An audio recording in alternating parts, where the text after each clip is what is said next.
കത്തോലിക്ക സഭയ്ക്കും ക്രൈസ്തവ വിശ്വാസത്തിനുമെതിരെയുള്ള ആക്രമണങ്ങൾ പുതുതല്ല. സഭയ്ക്കൊപ്പം 2000 വർഷം നീണ്ട ചരിത്രമുണ്ട് സഭ നേരിടുന്ന പലവിധ ആക്രമണങ്ങൾക്കും സഭയ്ക്ക് നേരെയുള്ള ദുരാരോപണങ്ങൾക്കും.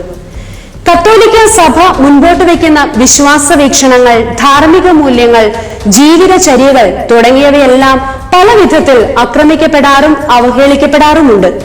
കഴിഞ്ഞ ചില വർഷങ്ങളായി സാമൂഹ്യ മാധ്യമങ്ങളുടെ കടന്നുവരവോടെ ഇത്തരം അറ്റാക്കുകളുടെ രൂപവും ഭാവവും വളരെയേറെ മാറിയിട്ടുണ്ട്. ആർക്കുമെതിരെ അടിസ്ഥാനരഹിതമായ ആരോപണങ്ങൾ ഉന്നയിച്ച് അവരെ പ്രതിക്കൂട്ടിൽ നിർത്താനും പുകമറ സൃഷ്ടിക്കാനും കഴിയുമെന്ന സവിശേഷ സാഹചര്യം ഇന്നത്തെ ഇന്ത്യയിൽ, പ്രത്യേകിച്ച് കേരളത്തിൽ നിലനിൽക്കുന്നുണ്ട്. സന്യാസവും സന്യസ്ത ജീവിതവും ഇത്തരത്തിൽ നിരന്തരം ആരോപണ ശരങ്ങൾ ഏൽക്കപ്പെടുന്ന സാഹചര്യമുണ്ട്.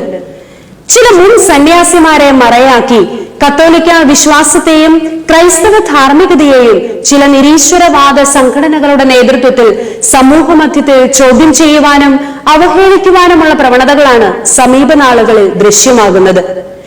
ബൈബിളിനെയും കത്തോലിക്ക സഭയുടെ പാരമ്പര്യത്തെയും പ്രബോധനങ്ങളെയും ധാർമ്മിക നിലപാടുകളെയും ബാലിശമായ രീതിയിൽ വിമർശിച്ചുകൊണ്ടുള്ള വാദഗതികളാണ് പലപ്പോഴും ഉയർന്നു കാണാറുള്ളത്. വാസ്തവങ്ങളെക്കുറിച്ചുള്ള അറിവില്ലായ്മ അനേകരിൽ തെറ്റിദ്ധാരണയ്ക്ക് കാരണമാകുന്നുമുണ്ട്. വിവാഹം ചെയ്യാനും വോട്ട് ചെയ്യാനും ഉള്ളതുപോലെ മതം തിരഞ്ഞെടുക്കാനും സന്യാസ ജീവിതം തിരഞ്ഞെടുക്കുവാനും പ്രായപൂർത്തിയാകേണ്ടതുണ്ട്. സന്യാസവ്രതങ്ങളിലൂടെ മനുഷ്യാവകാശങ്ങൾ നിഷേധിക്കപ്പെടുന്നു. സന്യാസിനിമാർ അടിച്ചമർത്തപ്പെടുന്നവരാണ്. ബുദ്ധി കൊണ്ട് ചിന്തിക്കുവാൻ സഭ അവരെ അനുവദിക്കുന്നില്ല.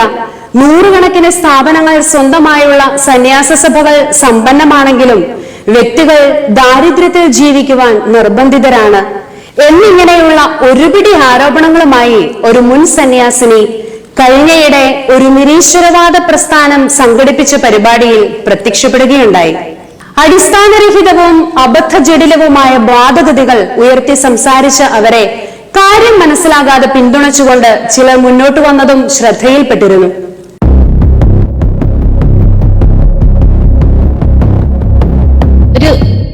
ക്രൈസ്തവ സഭാ വിശ്വാസി എന്ന നിലയിൽ എനിക്ക് സഭയോട് ചോദിക്കാനുള്ളത്, ജനിച്ച് 7ാം ദിവസം ക്രിസ്ത്യാനിയായി പോയ എനിക്ക് എന്റെ മതം തിരഞ്ഞെടുക്കാൻ അവിടെ എന്റെ റൈറ്റ്സ് എങ്ങനെ റൂട്ട് ചെയ്തു, എങ്ങനെ അവിടെ എനിക്ക് അവകാശമുണ്ടായി?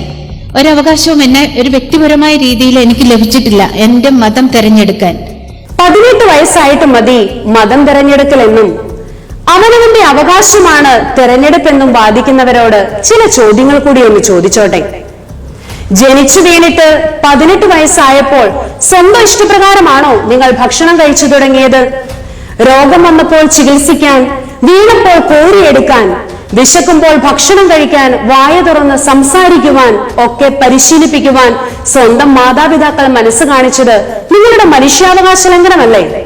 നിങ്ങൾക്ക് 18 വയസ്സായിട്ട് നിങ്ങളുടെ തീരുമാനം അറിഞ്ഞിട്ട് ഇതൊക്കെ ചെയ്യാമെന്ന് മാതാപിതാക്കൾ അന്ന് കരുതിയിരുന്നെങ്കിൽ, ഒരു കുഞ്ഞിന് ജന്മം നൽകുമ്പോൾ അതിന്റെ മാതാപിതാക്കളാണ് ആ കുഞ്ഞിന് മാമോദീസ നൽകണോ അതിനെ വിശ്വാസത്തിൽ വളർത്തണമോ എന്നൊക്കെ തീരുമാനിക്കുന്നത് എന്നുകൂടി അറിയുന്നത് നല്ലതാണ്. അപ്പോൾ സഭയോട് ചോദിക്കുന്ന ഈ ചോദ്യങ്ങൾ സത്യത്തിൽ സ്വന്തം മാതാപിതാക്കളോടല്ലേ ചോദിക്കേണ്ടത്?